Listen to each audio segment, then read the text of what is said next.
Alors je reçois Thierry Camérémoin, c'est comme ça qu'on dit, voilà, qui est directeur de radio. Et cette radio s'appelle Jido et elle est plus connue sous le nom de RDK, c'est-à-dire la radio du peuple kanak. Et comme son nom l'indique, eh bien, tu viens de Nouvelle-Calédonie. Oui, voilà, je suis sur Paris là pour le travail. Donc voilà.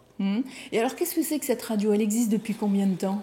Ouh là là, alors la radio, on va fêter les 30 ans l'année prochaine, donc on est né au lendemain de ce qu'on a appelé à Nouméa les événements.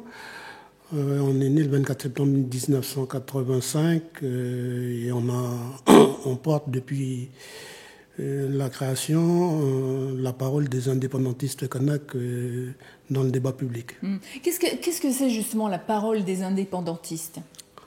C'est la parole de l'émancipation, de la décolonisation, de la reconnaissance du peuple kanak en tant que peuple originel. Au même titre, par exemple, que Wallis qui a un roi, où on reconnaît le roi, là, ce serait reconnaître le peuple kanak dans son ensemble? Oui, dans son pays.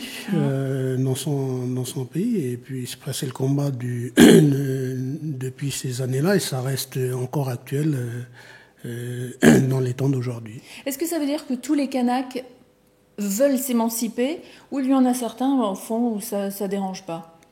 Comme tout le monde, comme toutes les composantes de la population, il y a une grande majorité favorable à l'indépendance, et il y en a qui sont dans d'autres mouvements politiques qui existent dans le pays. Quelque part, pour vous, l'indépendance, c'est juste sur le papier, parce qu'au fond, vous vivez un petit peu en autarcie, vous n'avez besoin de personne, vous faites vos cultures vous-même, vous allez à la pêche. Aujourd'hui, dans la vie moderne, je dirais, qu'est-ce qu'il y aurait comme changement majeur si demain vous étiez déclaré indépendant? Pas grand-chose. L'indépendance, c'est faire des choix. C'est faire ses propres choix. Mais aujourd'hui, vous le faites, parce que vous êtes dans les tribus, on ne vient pas comme ça dans une tribu kanak. Oui, non, mais après, il y a le statut, il y a quand même des... statutairement, on n'est plus dans les mêmes dispositions qu'on était au moment où la radio, elle créée. On est dans un dispositif aujourd'hui qui organise les transferts de compétences. Moi, je suis venu sur Paris, donc on a discuté au Conseil supérieur de l'audiovisuel du transfert des compétences concernant l'audiovisuel dans notre pays, donc qui est prévu par le dispositif et comment ça va s'organiser. Qu'il puisse y avoir une radio et aussi, par exemple, une télévision kanak. Quelque chose qui n'existe pas encore aujourd'hui. Donc la loi prévoit que les compétences en matière d'audiovisuel soient transférées au pays. Et donc il y a, ensuite il y a la procédure. La procédure, c'est le Congrès qui demande le transfert de ces compétences-là. Mais on est dans les dispositions du pays aujourd'hui. Allez, aux confins de l'autonomie, il va nous rester un certain nombre de compétences régaliennes. Donc c'est quelques petites choses encore à régler, c'est pour ça que vous êtes à Paris aujourd'hui. Voilà, je suis venu pour ça, concernant les histoires de l'audiovisuel. D'accord. Et alors, cette radio, Jido, ça veut dire quoi, Jido? C'est une langue kanak, j'imagine? C'est la langue maternelle de Jean-Marie Tjibaou, et ça veut dire... Jido, c'est l'aiguille qui sert à attacher... les modes de paille qu'on utilise, nous, dans nos constructions traditionnelles, qui font le toit des maisons. D'accord. Donc, en fait, Jido, c'est tisser des liens. D'accord, c'est ce que fait la radio de manière... dans son activité particulière. Vous êtes basé où, alors? Nous, on est basé à Nouméa. On a notre base principale à Nouméa. Après, on a des antennes. On en a deux. Une sur la commune de Wailou, en province nord. Pour pouvoir balayer toute la Calédonie. En fait, on balaye tout le pays. On diffuse également sur Internet. Donc, on a le réseau de diffusion intérieure, la radiodiffusion intérieure, qui nous permet de couvrir quasiment tout le pays. Est-ce qu'on considère cette radio comme une radio politique ou une radio généraliste, on va dire, même s'il y a quand même la parole des Kanaks, généraliste, Kanak. Voilà, il y a les deux. Il y a les deux. On est. Il y a cette perspective indépendantiste qu'on accompagne, mais il y a il y a le débat contradictoire qui se passe dans la société et avec les règles qui régissent le débat. Donc vous donnez la parole aux Kanaks dans votre radio, vous les interviewez, vous mettez de la musique kanak. Quelle est votre programmation? Voilà, il y a une dominante, si vous voulez, de musique kanak engagée autour de la décolonisation, mais ça part du pays. Après, ça va sur Tahiti, ça peut aller. Tous ceux qui parlent de la question du coin, quoi. D'accord. Donc après, on peut se retrouver en Jamaïque, on peut se retrouver en France. Donc oui, vous restez ouvert à d'autres peuples. Elle est complètement ouverte. Elle est enracinée, mais ouverte sur le monde. Vous faites comme nous, en fait, à OM5 TV.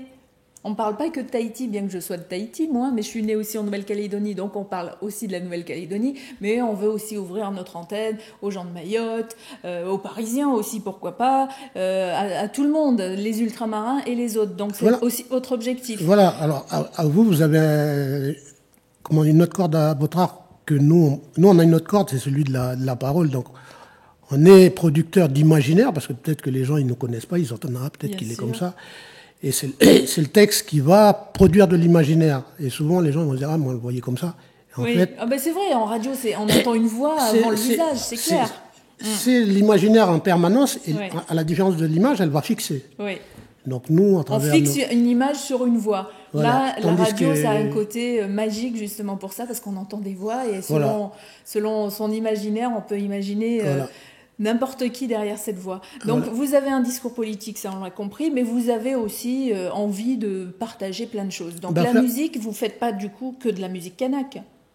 Au départ, on a fait ça. Oui. Et on a fait ça puisque le contexte de départ, il est différent de celui d'aujourd'hui. Il n'y avait pratiquement pas de place dans le paysage radiophonique d'un pays. En plus de ça, il y avait une seule radio. Pas de place pour la musique kanak, vous voulez dire ? Pas de place pour la musique et tout ce qui venait de l'imaginaire kanak de manière générale. Et donc, l'arrivée de la radio a mis une fissure, disons, dans l'espace et a permis la naissance du Kaneka. Ici, on connaît sûrement les Edu, les Dikenach, pour citer que ceux qui sortent du pays et qui sont les ambassadeurs de la musique et de notre culture. Mais ça vous a fait mieux connaître déjà, c'est ça.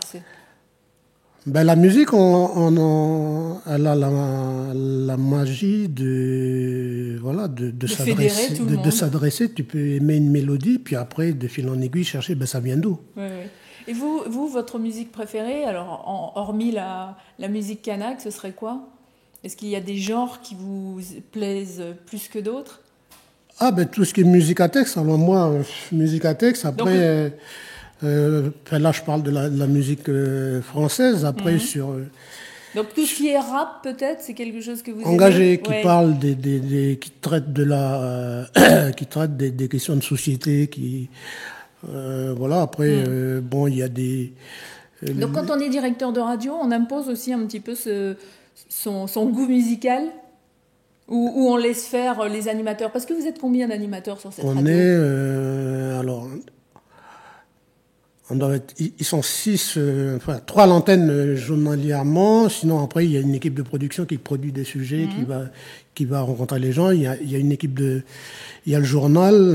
Alors, on doit être une quinzaine dans la station, journalistes, animateurs et est-ce qu'on peut considérer cette radio comme une radio associative? Parce que comment vous faites pour faire fonctionner la radio financièrement?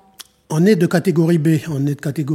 Donc dans la répartition du CSA, on a la possibilité d'avoir des financements publics, mais on n'a pas de limite sur le marché de la donc vous de pouvez la aussi publicité. bien avoir des partenaires pub, par exemple, qu'une subvention du territoire. Voilà. Ouais. Donc on est ouvert. Ouais.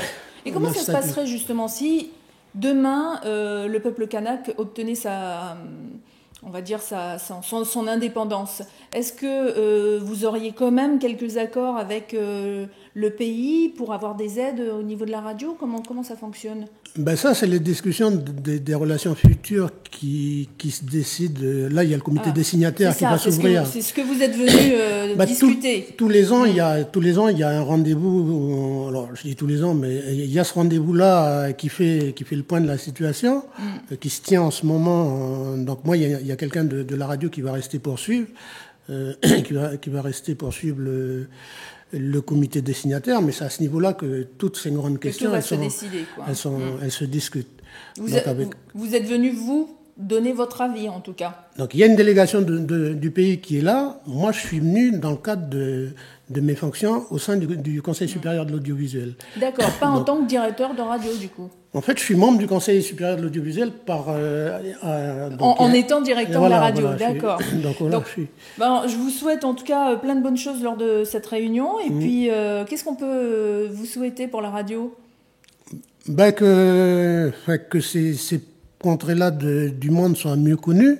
Enfin, je disais à Denis Pourawa qui m'a accompagné aujourd'hui que nous, le pays, on est connu quand on parle de nous ici dans le périmètre quand ça va pas, quand ça va pas. Mais c'est le cas de tous les outre-mer. Et donc c'est dommage. Oui. Alors on pourrait parler de la Nouvelle-Calédonie et du peuple kanak quand il y a des choses aussi qui vont bien. Voilà, il y a des choses qui vont mal comme partout dans le monde, mais il y a aussi du génie.